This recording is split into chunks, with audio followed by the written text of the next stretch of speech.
Welcome back to 0 to 60. It's time for some port injection. Oh yeah. If you guys have been following the build along, my original plan with this car was to fit port injection and then sort of blow up these turbos. I know it sounds silly, but I really just wanted to max them out. But I ended up getting the hybrids before because everything was just taking too long. So 2 months later than anticipated, today is the day I finally get to put it on. So the idea with port injection, it supplements the original high pressure fuel system. The factory system appears to be good for about 500 wheel horsepower when you're on the 85.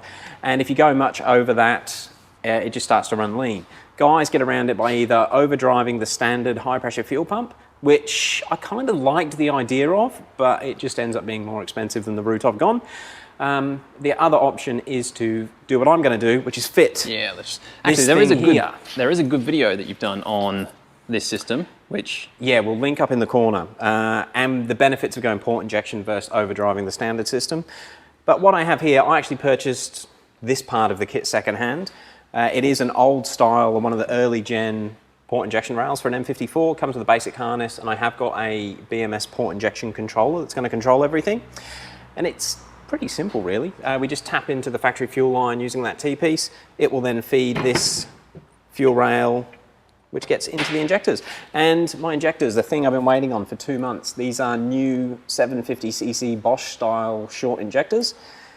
And it really should be enough fuel to get us that 600 wheel horsepower. 600? I thought you wanted 1,000. Not yet, David. Not yet. Not yet. Right, I guess we've got to get into it. First thing to do is get this intake manifold taken off. All right, let's do it.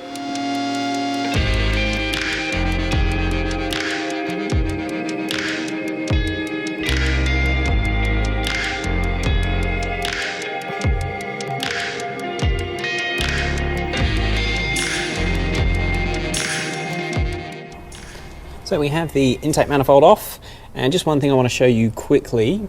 This is the fuel line, or where the soft line that comes from the rear of the car meets this hard line just before it goes into the high power steering pump. And that is the point where we're going to tap in to the factory fuel system so that we can actually get fuel to the new rail. Keen people may notice I have also had the valves cleaned between takes. So this is really the entire port injection kit, aside from the controller, which you can use different controllers. But the kits are made up of a fuel rail, which is this section here, and then a spacer plate that the injectors poke through, which sit between the head and the original intake manifold. So it does space the intake manifold out that amount there. Something I just wanted to mention, this is one of the early port injection kits, which is why it was probably cheap. Now these were originally sold with a bolt, an extended bolt, and I've actually got one of the original studs here. So that's a original stud which goes into the head and then through the intake manifold, and you bolt it on, or use a nut I should say. The extended bolts that come with the port injection kit are slightly longer, and that's to allow for the distance there.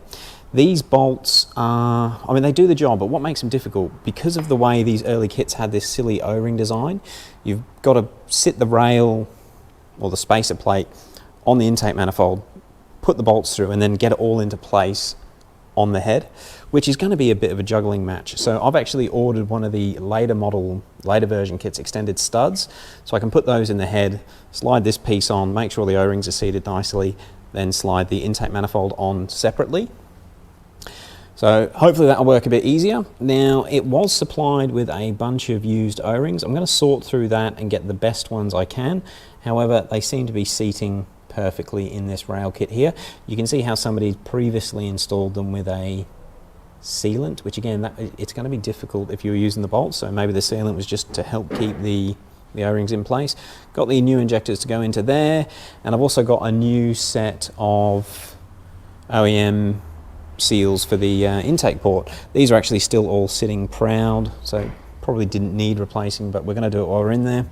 And the only other thing is the fuel interception line. That's probably not the right word for it, but this is going to go in place of that other fuel rail. It just spaces the flexi hose out a bit away from the hard line and then goes up to the fuel rail, which would be that one there. All right, I'm going to assemble all this and we'll start. You'll see us again when we're putting it into the car.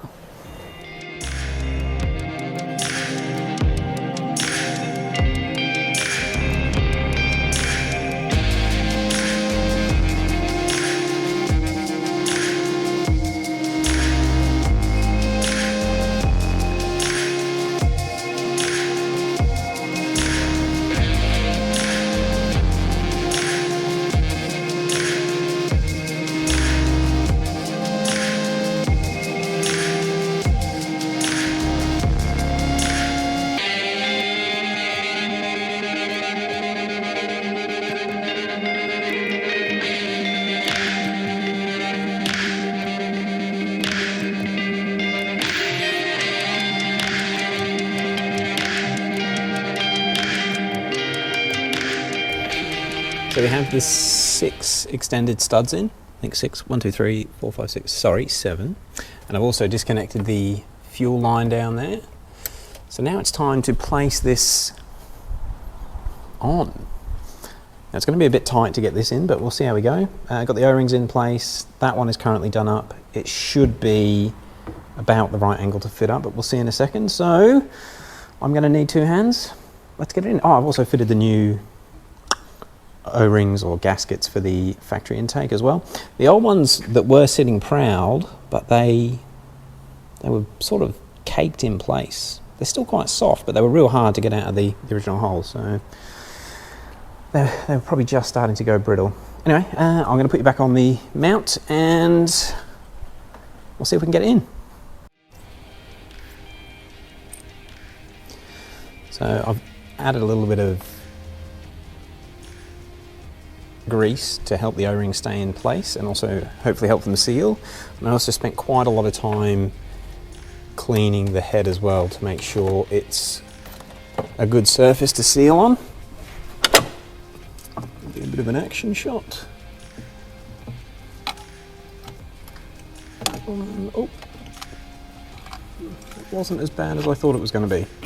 So that has slid down in place nicely. Make sure we've got adequate clearance there. Cool. So that is the rail in place and the fuel line all connected. I was a little bit concerned about this particular fitting here being secondhand. I don't know why there's electrical tape on the hose. I probably should check, but what I've done is turn the ignition on a couple of times. We've actually got low fuel pressure. It was at 60, but it'll be bleeding away through the fuel reg, I imagine.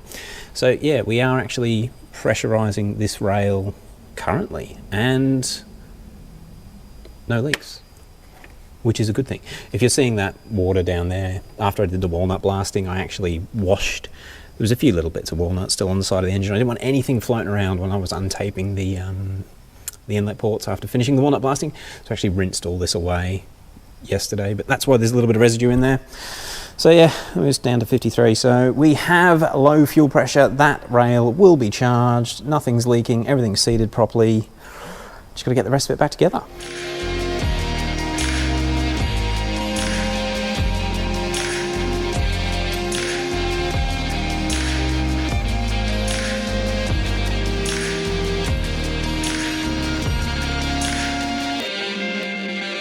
So I just got back from a test drive. She's all finished, she's all working, no boost leaks, it's all gone well.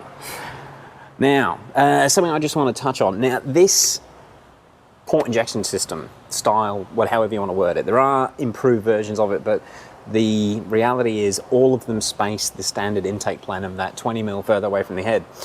Now that does make it very tight for me to get the dual cone intakes in there. Like, they are snug. Like, really, it's tighter than I would like. And also getting the intake manifold on over the very rear stud is also quite difficult. There's only just enough room.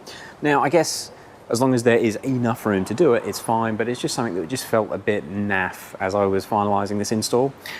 But aside from that, she's in there, no boost leaks, everything's sealed up. I haven't actually powered the port injection up yet. There's a few things I want to do to this car before I do so. Now, because I did the walnut blasting in the same process as installing this, I want to actually take the car at this power level on this tune and go and see if the walnut blasting's had an effect on any of the performance. Just driving it around town, its mannerisms and its idle has not changed at all with the walnut blasting, so it will be interesting to see if it's increased or improved its acceleration times at all. So I want to get that tested. Also, XHP have just released their latest update, which looks awesome. Their latest version of the maps for the M54 cars. They're using, I don't know what the right word is, but they're using programming techniques that they've gained from the ZF 8-speed. So they're pushing the line pressures up a little bit, which will help it hold the gear changes better. And apparently it just makes it shift more like a ZF 8-speed. I'm really excited to see what that's like. And again, I really want to do the test before I wind this power up anymore. So we'll try and get those two tests done over the next couple of days, the walnut and the XHP. So you'll see a couple more videos hopefully in the next 2 or 3 days. Yeah, but aside from that, it's all gone pretty well. I'm going to do a separate video on setting up and programming the BMS port injection controller. Anyone that's played with the JB4, there are so many settings you can play and mess with, and to be honest, I'm not sure what it is yet, so I'll work all that out, and I will do a video on how I've actually wired in the port injection. I've got it all working and tuned for this vehicle. But aside from that, look, if you've got any questions about installing port injection on your vehicle, hit us up in the comments below.